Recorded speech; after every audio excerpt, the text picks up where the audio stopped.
Okay, what if I told you that the best way to get someone to like you isn't by doing them a bunch of favors, but by getting them to do a favor for you? I know, it sounds completely backward.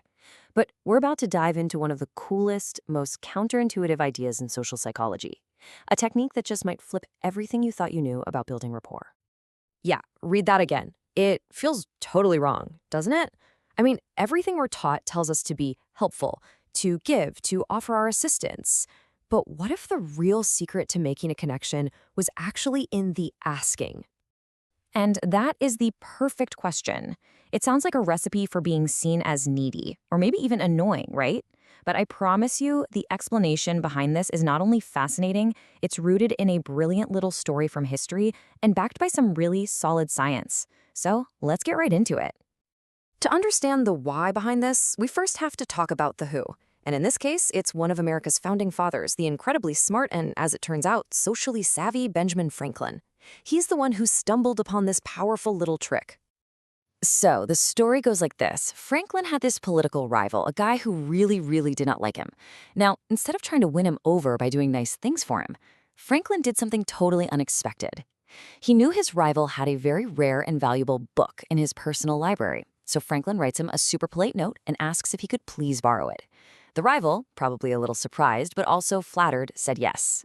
A week later, Franklin returns the book with a thank you note and, well, something had completely changed.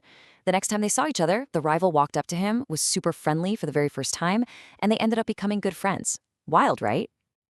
So what on earth was going on inside that rival's head?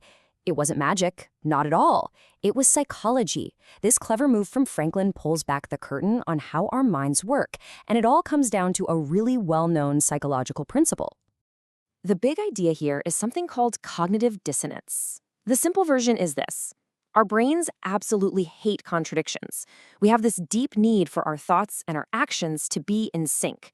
And when they're not, it creates this mental static, this uncomfortable tension that our brain immediately wants to fix. So, this created a huge puzzle in the rival's mind.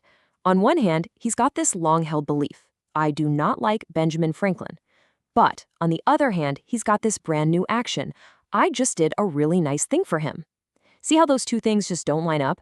That's the cognitive dissonance buzzing away in his brain. So how does the brain solve this little paradox? Well, it takes the path of least resistance. The guy can't travel back in time and not lend Franklin the book, right? The action is set in stone. But what can he change? His opinion. It's much easier to change a belief. So his brain subconsciously does a little rewrite. It says, you know what? I wouldn't do a favor for someone I dislike, so I guess I must actually like Ben Franklin after all. It's a justification that happens after the fact, and it's incredibly powerful. Okay, so this is all fascinating history and science, but let's get to the best part, how you can actually use this in your own life, whether it's with a coworker, a new neighbor, or hey, anyone you'd like to build a better connection with. Now listen up, because this is absolutely the most crucial part. The goal here is not to be a burden. You are not asking someone to help you move apartments or co-sign a loan. The favor has to be small, trivial even. It should be easy for them to say yes, and it should make them feel just a tiny bit helpful or smart, not put out. We're talking super simple stuff. Asking to borrow a pen is the classic example, but asking for an opinion, that's even better, because it flatters them. Something like, hey, you seem to know a lot about good coffee. Where's the best place to get an espresso around here? Or, I heard you're a big movie buff. What did you think of that new film? Each one of these creates a tiny positive investment from them, in you, which their brain then has to justify. So, as we wrap this up, let's just pull back and look at the big picture here. What this really offers us is a subtle but pretty profound shift in how we think about building relationships. You know, we so often think about relationships as just giving. I do something for you, you do something for me. But the Benjamin Franklin effect shows us it's so much deeper. When you ask for a small favor, you're not being weak. You're actually showing trust. You're giving someone else the chance to feel good about themselves for being helpful. And by doing that, you're letting them invest a tiny, positive part of themselves in you. And that's really the thought I want to leave you with. Instead of only thinking about what you can do for other people, maybe start thinking, who can I gracefully let do a small favor for me? You might just be amazed at the connections you build.